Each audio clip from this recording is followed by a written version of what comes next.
Il est venu une fois. La séance s'est bien passée. Il t'a dit merci, il avait l'air touché, il a même dit qu'il allait reprendre rendez-vous. Et puis plus rien. Tu as regardé ton agenda le lendemain. Rien. 3 jours après, tu t'es dit qu'il allait sûrement écrire.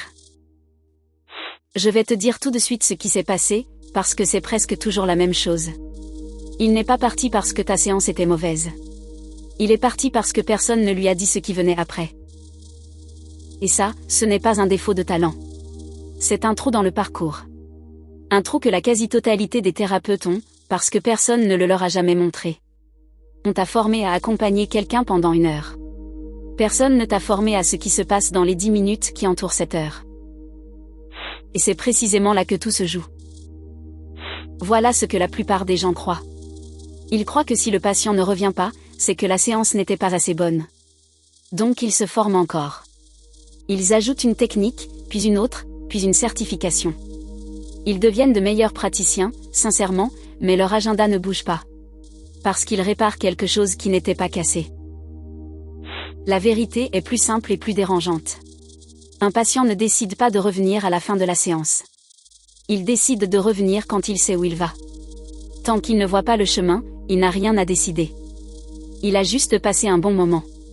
Et un bon moment, ça ne se reprogramme pas, ça se souvient. Avant d'aller plus loin, il faut que je dise une chose, parce que je sais exactement ce qui est en train de se passer dans ta tête. Tu es en train de te dire que tu ne veux pas devenir commercial. Que tu n'as pas choisi ce métier pour vendre des séances. Que l'idée de pousser quelqu'un à revenir te met profondément mal à l'aise. Garde cette gêne. Elle est saine. Et elle ne s'applique pas à ce dont je te parle. Être commercial, ce serait convaincre quelqu'un qui n'a pas besoin de revenir. Ce n'est pas de ça qu'on parle.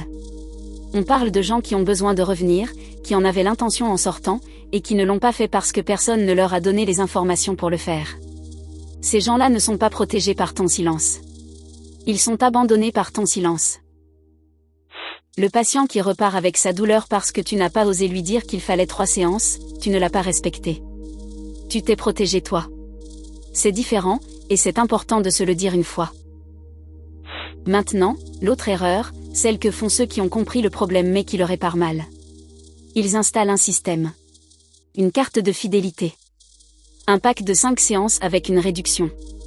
Une relance automatique qui part 8 jours après chaque rendez-vous. Et ça ne marche pas, ou ça marche mal, parce que ça traite le symptôme. Un pack ne remplace pas une explication. Un patient qui ne comprend pas pourquoi il doit revenir n'achètera pas 5 séances d'un coup, il en achètera 0. Et une relance automatique, il la reconnaît en 3 secondes, parce qu'elle ressemble exactement à toutes les autres qu'il reçoit. Ce qui manque n'est pas un outil. Ce sont des mots, dits au bon moment. Ce chemin, il se perd toujours à un des 4 mêmes endroits. Je les appelle les 4 décrochages. Je vais te les donner dans l'ordre, avec le geste exact qui les répare. Aucun ne demande une formation de plus. Tous prennent moins de 2 minutes. Premier décrochage. La fin de séance. Regarde comment se termine ta séance aujourd'hui. Le patient se rhabille, ou il se redresse, il reprend ses affaires. Vous parlez un peu, doucement. Il te remercie. Tu lui dis de prendre soin de lui. Il passe la porte. À aucun moment quelqu'un n'a dit à voix haute ce qui se passe ensuite. Le patient sort avec une sensation agréable et 0 information. Il rentre chez lui, la vie reprend, la sensation s'estompe. 3 jours plus tard, ce moment fait partie du passé. Ce n'est pas un problème de vente. C'est un problème de silence. Le geste qui répare, c'est de reprendre la parole avant la porte. Pas au moment du paiement, pas dans le couloir.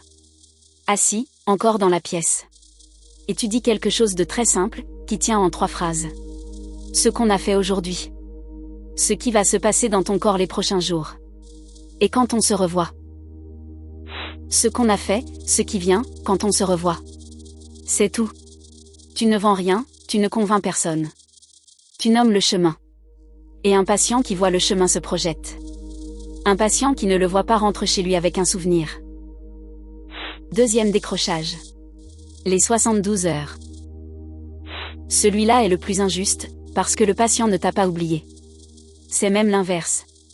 Dans les jours qui suivent une séance, il se passe des choses. Il dort différemment. Une douleur se déplace. Une émotion remonte sans prévenir. Parfois il se sent moins bien avant de se sentir mieux. Et à ce moment-là, il est seul avec ça. Alors il interprète. Si ça remue, il se dit que ça n'a pas marché. Si ça va mieux, il se dit que c'est réglé. Dans les deux cas, la conclusion est la même, il ne reprend pas rendez-vous. Le silence a travaillé contre toi. Le geste qui répare tient en un message. 2 jours après la séance, tu écris. Pas un message automatique, pas une relance commerciale. Une phrase honnête qui demande comment ça s'est passé depuis. Ce message fait 2 choses en même temps. Il te donne une information que tu n'aurais jamais eue. Et surtout, il transforme une séance isolée en accompagnement.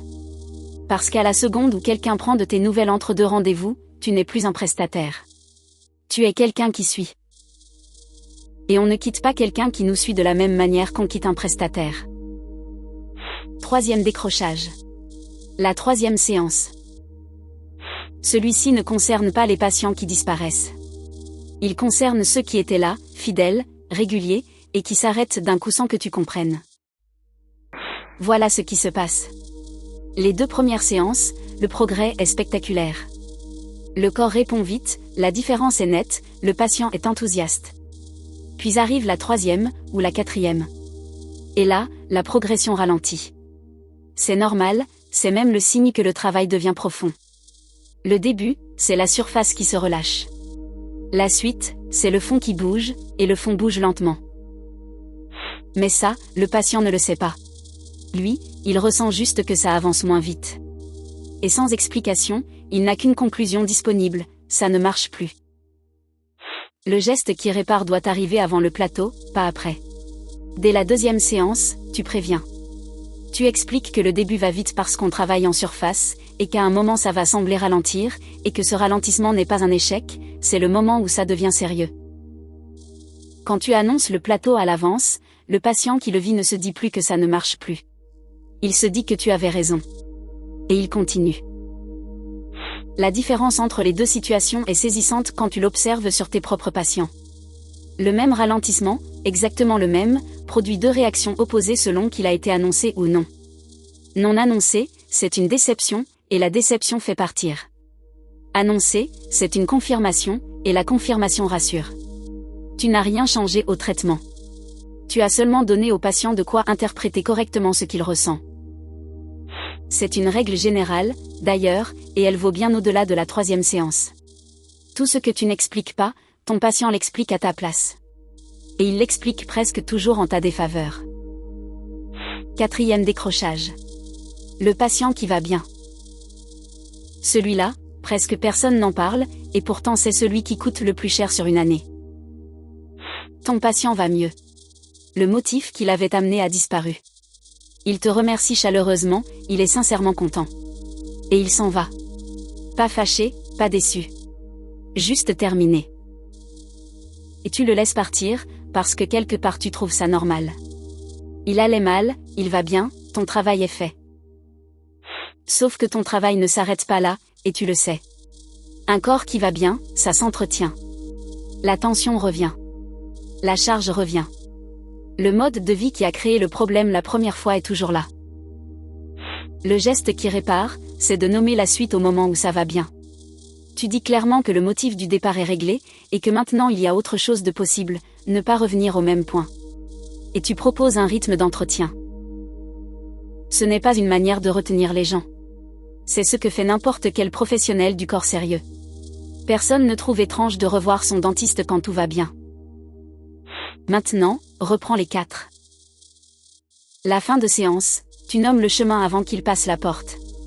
Les 72 heures, tu écris pendant que ça travaille encore. La 3e séance, tu annonces le plateau avant qu'il arrive.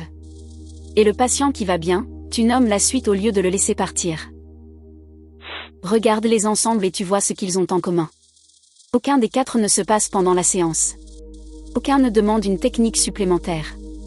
Tous les 4 consistent à dire à voix haute quelque chose que tu sais déjà, mais que ton patient, lui, ne peut pas deviner. C'est pour ça que les thérapeutes les plus doués ne sont pas toujours ceux qui ont l'agenda le plus rempli. Le talent se joue pendant l'heure. Le retour se joue autour. Et si tu te reconnais dans un de ces 4 décrochages, il n'y a rien à réparer chez toi. Il y a juste une phrase à ajouter là où il n'y en avait pas. Commence par un seul. Le premier est celui qui change le plus de choses le plus vite, parce qu'il concerne chaque patient que tu vois cette semaine. 3 phrases avant la porte. Ce qu'on a fait, ce qui vient, quand on se revoit. Tiens-le pendant 2 semaines, sur tous tes patients, sans exception. Et regarde ton agenda ensuite. Si tu veux qu'on regarde ensemble lequel de ces 4 décrochages te coûte le plus dans ton cabinet, écris-moi sur WhatsApp, le lien est juste en dessous. Tu me dis où tu en es, on en parle tranquillement. Prends soin de ce que tu construis.